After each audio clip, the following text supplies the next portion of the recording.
Police के encounter पर सवाल उठ रहे हैं। एनकाउंटर के खिलाफ लोगों का गुस्सा इस कदर भड़का है कि पुलिस और पब्लिक आमने सामने हो गई है। एनकाउंटर को लेकर पुलिस की थ्योरी पर कई सवाल उठ रहे हैं। ये रिपोर्ट देखिए। आरा में एनकाउंटर पर बवाल। बात हुआ, आश्वासन दिया कि नहीं हम मारेंगे नहीं इसको, अब सिलेंडर हो जाए। पुलिस के एनकाउंटर पर सवाल। मर्डर कर सरेंडर कर दिया तो गोली क्यों चलाई?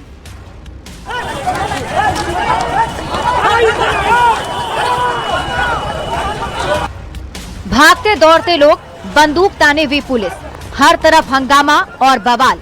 ये तस्वीरें हैं आरा के बिलौटी गांव की, जहां एनकाउंटर में भरत तिवारी की मौत के बाद ग्रामीणों में उबाल है। आक्रोश की आग भड़क उठी है। पुलिस और पब्लिक आमने सामने है, हाईवे जाम है और गुस्सा सातवें आसमान पर। यूं तो बिहार में नवंबर के बाद 20 से ज्यादा अपराधियों के एनकाउंटर हो चुके हैं, लेकिन ये पहला एनकाउंटर है जिसमें पुलिस की भूमिका पर सवाल उठ रहे हैं। पुलिस पर ग्रामीण और भरत तिवारी के परिजनों का बड़ा आरोप है।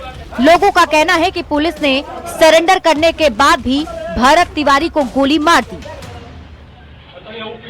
मारी और एक ही नहीं, दो नहीं, बल्कि 4 गोलियां मारी गई। देखिए ये वही वो घटना स्थल है जहां से पुलिस कर्मियों ने घेर लिया था और उसके बाद जो भरत तिवारी है वो अपनी मांग मनवाने का लगातार प्रयास कर रहा था, जिसके बाद ये वही देखिए उस परिवार का घर है, उस लड़के का घर है जिसकी मौत पुलिस एनकाउंटर में हो गई है। खून के बदला खून, खून के बदला खून, खून है। मतलब जानबूझ के लोग मार देला। हां, जान के हमारा लड़का का मर्डर कइले बालो, मर्डर कर देले बालो। तो समझाइले नहीं पुलिस हां, वाले। सब जो ले रहा है। तो प्रशासन उसको घेरा है, हथियार को जो है कहा कि उसको बिक दो। तो पूरा 5 मिनट बात हुआ है, उससे बात हुआ, आश्वासन दिया कि नहीं हम मारेंगे नहीं इसको, हथियार से बिक दिया है, वहाँ तक वायरल है। इसके बाद में ये लोग जो हमारा है उसको। जिस भरत तिवारी की पुलिस एनकाउंटर में मौत हुई, लोगों का दावा है कि वो जवनिया गांव में विस्थापितों की लड़ाई लड़ रहा था। भरत तिवारी के पिता भी बिहार पुलिस में सिपाही पद से रिटायर हैं। भरत तिवारी की बहन भी बिहार पुलिस में नौकरी करती है। ऐसे में इस एनकाउंटर को लेकर लोगों का दर्द गहरा है। चश्मदीद ग्रामीण का आरोप है कि भरत तिवारी ने हथियार फेंककर सरेंडर कर दिया था, लेकिन उसके बाद भी उसे गोली मार दी गई। हम मौजूद है वहां पर और ये खून के धब्बे चिक चिक कर गवाही दे रहे हैं। यहीं पर भरत तिवारी का पुलिस ने इनकाउंटर किया था और ये धब्बे बता रहे हैं कि ये इनकाउंटर का वही ग्राउंड जीरो पर देखिए इस वक्त हम मौजूद है।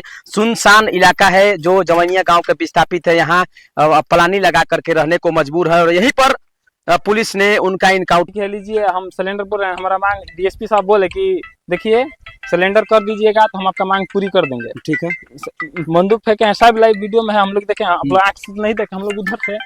के बारे में थे। हाँ, सब लोग खेत दिया। तो वहाँ से कौन लेकर के आया फिर भरत तिवारी को? वही पुलिस। हाँ, पुलिस प्रशासन के लोग लिया है। इधर लिया के 3 गोली मारे हैं, मात्र हम 3 गोली। और बाद में पोस्टमार्टम निकला है कि 5 गोली की 4 गोली। कैसे थे? एनकाउंटर के खिलाफ गम, गुस्सा और हंगामे के बाद शाहबाद डीआईजी ने शाहपुर थाना अध्यक्ष, 2 दारोगा सहित कई पुलिसकर्मियों को लापरवाही के आरोप में निलंबित कर दिया। तो भोजपुर एनकाउंटर पर सियासत भी गर्मा गई।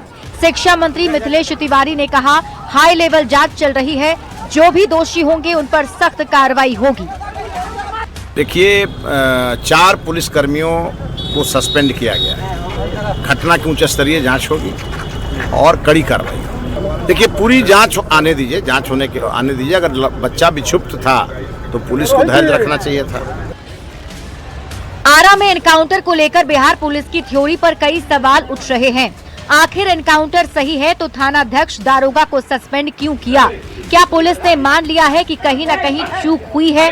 ग्रामीणों का कहना है कि 4 गोली मारी गई, जबकि पुलिस का कुछ और कहना है कि पुलिस का आरोप है कि उसने सरेआम पुलिस वालों पर पिस्टल तानी थी, छत से पुलिस वालों पर फायरिंग भी की थी, जिसके बाद पुलिस ने एक्शन लिया है। लेकिन इस एनकाउंटर ने कई सवाल छोड़ दिए हैं, जिसका जवाब मिलना बाकी है। न्यूज़ 18 के लिए आरा से चंदन कुमार की रिपोर्ट। और इसी से जुड़ी इस वक्त की बड़ी खबर आपको बताते हैं। एनकाउंटर पर पुलिस का आधिकारिक बयान सामने आ गया है। आरोपी फायरिंग कर रहा था, ये जानकारी पुलिस की तरफ से दी गई है। फेसबुक लाइव में फायरिंग कर रहा था। तो इस वक्त की बड़ी खबर आपको बता रहे हैं। देखिए, एनकाउंटर पर पुलिस की तरफ से भी अब आधिकारिक बयान सामने आ गया है, जिसमें पुलिस का कहना है कि आरोपी की तरफ से फायरिंग की जा रही थी। आरोपी फेसबुक लाइव में पिस्टल लहराकर फायरिंग कर रहा था। सूचना मिलते ही पुलिस और एसटीएफ टीम मौके पर पहुंची। पुलिस ने आत्मसमर्पण करने का आग्रह किया। आरोपी ने आग्रह को नजरअंदाज किया। पुलिस पर रुक रुक कर वो फायरिंग कर रहा था। पुलिस पर फायरिंग के बाद जवाबी कार्रवाई की गई, जिसमें पैर में गोली लगी है। इलाज के दौरान पीएमसीएच में उसकी मौत हो गई। मौके से पिस्टल, कारतूस, मैगजीन और खोखा बरामद किया गया है।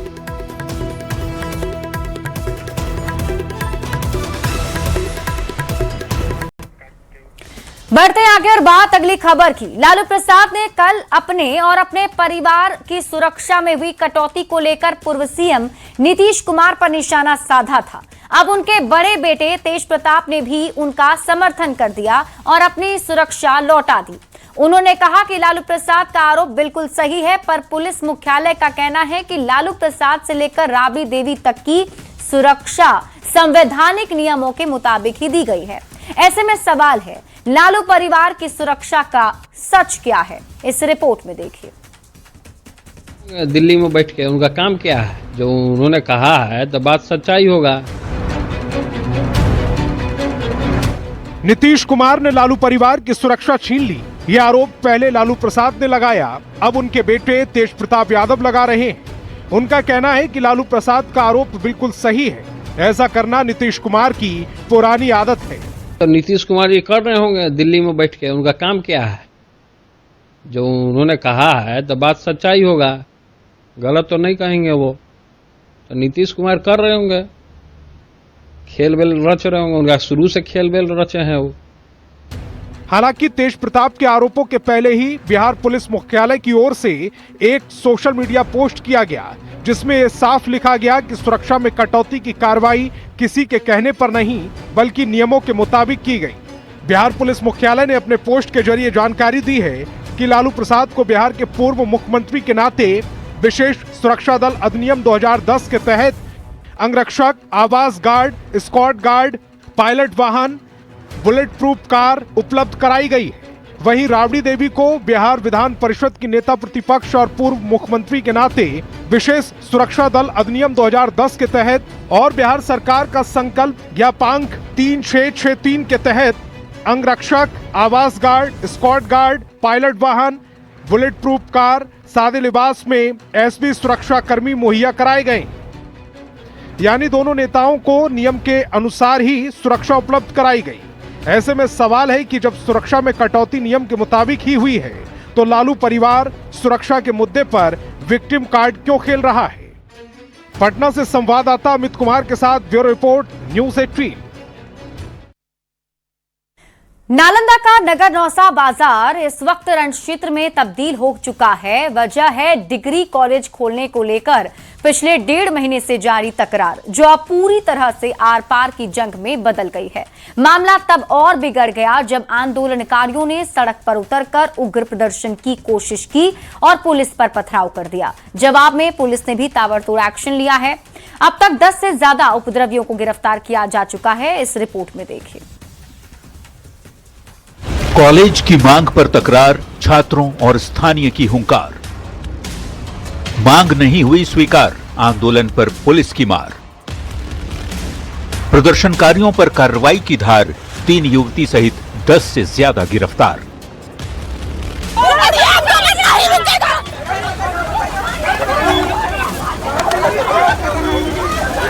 नालंदा का नगर नौसा बाजार इस वक्त सुलग रहा है। वजह है डिग्री कॉलेज खोलने को लेकर पिछले 1.5 महीने से जारी विवाद, जो अब एक बेहद तनावपूर्ण मोड़ पर आ चुका है। सड़कों पर भारी पुलिस बल तैनात है और इलाके में स्थिति लगातार संवेदनशील बनी हुई है।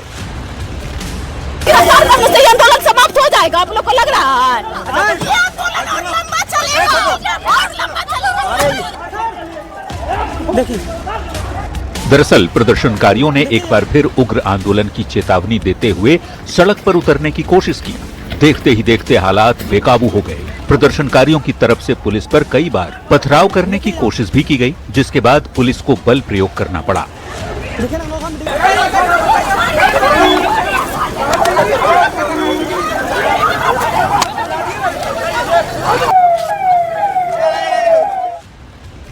हालात पर काबू पाने के लिए पुलिस ने ताबड़तोड़ कार्रवाई शुरू कर दी। अब तक 10 से ज्यादा उपद्रवियों को अरेस्ट किया जा चुका है। गौर करने वाली बात है कि इस आंदोलन का नेतृत्व कर रही 3 लड़कियों को भी पुलिस ने गिरफ्तार कर लिया है। यहाँ डिग्री कॉलेज को लेकर पूर्व में भी प्रोटेस्ट किया गया था और इन लोगों के द्वारा जहाँ पे डिग्री कॉलेज का संचालन की प्रक्रिया जहाँ चल रही है, वहाँ की जगह यहाँ एक अन्य विद्यालय में लोग संचालित कराने की मांग कर रहे थे। अनुमंडल पुलिस पदाधिकारी रैम के द्वारा सभी लोगों को जानकारी दी गई थी। उसके उपरांत भी आज उन लोगों ने विधि व्यवस्था बिगाड़ने का उन लोगों ने काम किया था। मामले पर कड़ा रुख अपनाते हुए एसडीओ ने साफ कर दिया है कि माहौल बिगाड़ने वाले असामाजिक तत्वों को चिन्हित कर लिया गया है। पुलिस की कार्रवाई आगे भी जारी रहेगी और कानून हाथ में लेने वालों को बख्शा नहीं जाएगा। न्यूज 18 के लिए नालंदा से अभिषेक कुमार के साथ ब्यूरो रिपोर्ट।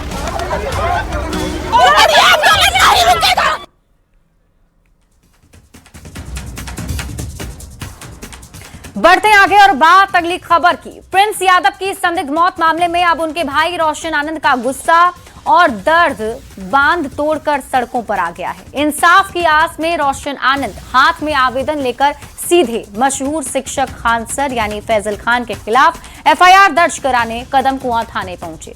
रोशन आनंद का सीधा आरोप है कि रसूख और दबाव की वजह से पुलिस एफआईआर दर्ज नहीं कर रही। ये रिपोर्ट देखिए। इंसाफ की पुकार, गुस्सा अपार, नहीं दर्ज हुई एफआईआर तो थाने में हुंकार, भाई का दर्द, न्याय की जिद।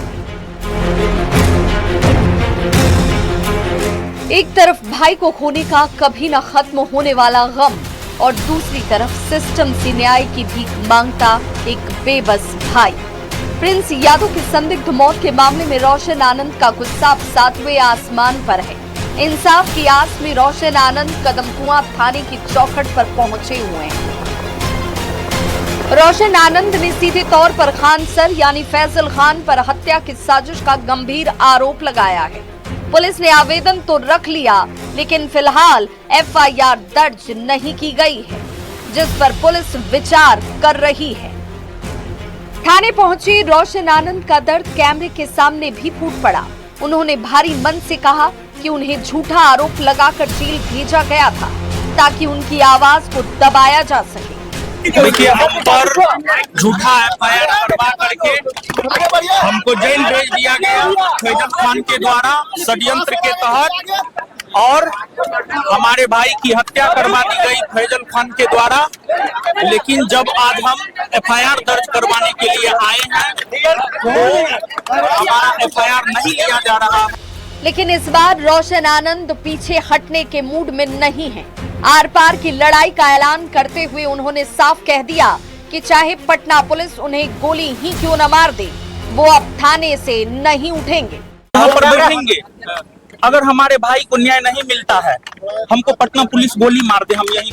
अब सबकी नजरें पुलिस की अगली कार्रवाई पर टिकी हैं कि आखिर रोशन आनंद की इस गुहार पर क्या फैसला होता है। न्यूज 18 के लिए पटना से धर्मेंद्र कुमार के साथ ब्यूरो रिपोर्ट।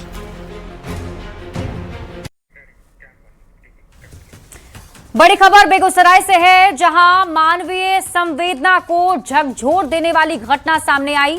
दरअसल एक महिला के साथ गैंग रेप के बाद आरोपियों ने उसके प्राइवेट पार्ट में बुलेट और लकड़ी का टुकड़ा डाल दिया। घटना को अंजाम देने के बाद सभी आरोपी मौके से फरार हो गए। पीड़िता ने आरोप लगाया कि जब वो अपने परिवार के साथ मामला दर्ज कराने के लिए चकिया थाना पहुंची तो पहली बार पीड़िता की एफआईआर दर्ज नहीं की गई। बाद में पीड़ित महिला का मेडिकल कराया गया। मेडिकल जांच में सामने आए तथ्यों के आधार पर मामला दर्ज कर कार्रवाई शुरू की गई। वहीं पुलिस की कार्यशैली पर भी सवाल खड़े हो रहे हैं। वरिष्ठ पुलिस अधिकारियों ने घटना की जांच, आरोपियों की गिरफ्तारी का आश्वासन दिया है। साथ ही दोषी पुलिस कर्मियों के खिलाफ कार्रवाई की बात कही। फिलहाल पीड़िता का इलाज अस्पताल में चल रहा है और मामले की जांच जारी है। हॉस्पिटल में भी जांच हुआ, यहाँ के डॉक्टर्स के द्वारा फिर एक पूरे ब्लॉक निकाला गया है इंटरनल पार्ट से। इसमें हर बिंदु पे जांच करके जो भी अपराधी हैं उनको सभी लोगों को तुरंत गिरफ्तार कर स्पीडी ट्रायल कराया जाएगा। अपनी मीडिया बंधु के तरफ से मुझे एक सूचना मिली जिस पर हमने संज्ञान लेते हुए पुनः जो अस्पताल के डीएस हैं उनको एक बोर्ड बनाने की मैंने सहमति दी है और कि उसका पुनः जांच करवा लें और जो भी लेडी डॉक्टर है बोर्ड बनाकर उसका जांच करवा लें और जैसा भी वह रिपोर्ट आवेगा उसके बाद ही हम लोग कोई यहाँ से रिपोर्ट दे पाएंगे। पटना में आज अपनी मांगों को लेकर दफादार चौकीदारों ने जमकर प्रदर्शन किया और इस दौरान करगिल चौक से डाक बंगला चौराहे तक आक्रोश मार्च निकाला गया। आश्रितों की बहाली की मांग को लेकर दफादार चौकीदार ने जमकर प्रदर्शन किया है। उन्होंने कहा कि सरकार पिछले 4 साल से सिर्फ आश्वासन दे रही है। दफादार चौकीदार आज एक बार फिर से सड़कों पर हैं। लगातार इनकी मांगे होती है लेकिन सरकार के द्वारा सिर्फ आश्वासन मिला है। आज फिर कारगिल चौक से डाक बंगला तक ये लोग पहुंचे हैं। हालांकि डाक बंगला चौराहे पे पुलिस के द्वारा इन्हें रोका गया है।